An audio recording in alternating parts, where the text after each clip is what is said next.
The UN says the number of child marriages around the world has decreased by 15% in the last decade.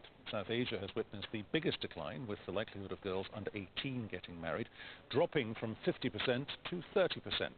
That's been credited to India's progress in education and proactive government initiatives. UNICEF estimates 25 million marriages have been prevented in the past 10 years, but there is still a lot of work to be done, with more than 150 million girls likely to marry under the age of 18 by the year 2030. Angelia Javier is the Chief Child Protection Officer at UNICEF India. He joins us live now from New Delhi. How have they managed to get the message out there?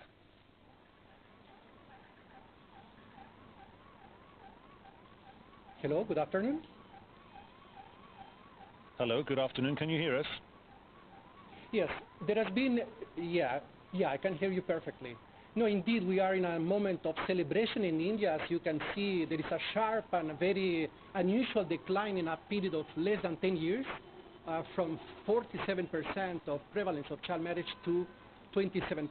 So this is an accelerated decline that has happened in a very short period of time.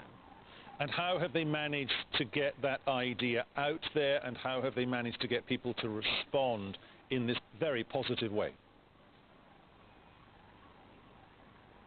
All right, so there has been 4 very important initiatives. The first one is that there is an increasing number of girls going to school in the country. This, in a period of 10 years, millions of girls are now having access to education. The second one is that we have an incredibly strong and progressive legislation that is really driving this change.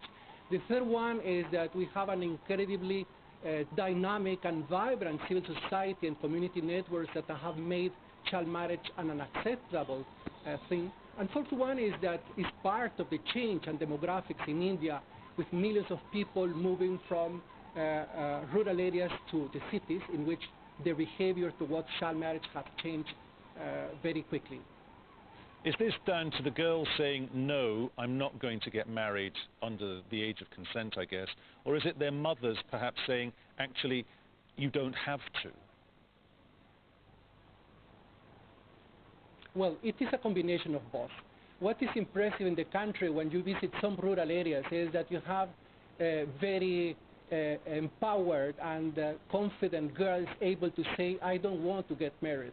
But we have to be very careful, because I think we are putting also a lot of responsibilities on the shoulders of those girls, and also parents. Some of them have taken the responsibility to say no to child marriage.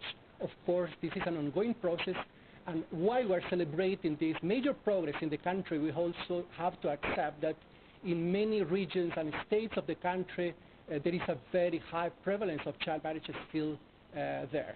There is still a way to go with this issue. How do you make sure that this carries on moving in the right direction? Well, the first is, I think there are mainly government initiatives that we need to keep supporting. The most girls have access to quality education, and we ensure this difficult transition from school to work, from childhood to adulthood. And there are plenty of government programs that are supporting that transition. However, this is not enough. This is the first thing that we need to work together with civil society, with the government, is how do we ensure this transition from childhood to adulthood. And the critical point is to see what type of job opportunities or opportunities in life we can create for those girls. That would be the first thing. The second one is that more and more we have to ensure that legislation is being implemented. We have, as I mentioned a few minutes before, incredibly well-designed legislation, but it's not enough to have good laws if they are not implemented. This is the second point. The third one is that more and more we need to work with communities where the practices is still prevalent and very much linked to the dowry, in which in many communities and families, the girls become a burden to their families. So these practices are really holding back child marriage in many states across India. Angelia Javier there in New Delhi. Thank you very much.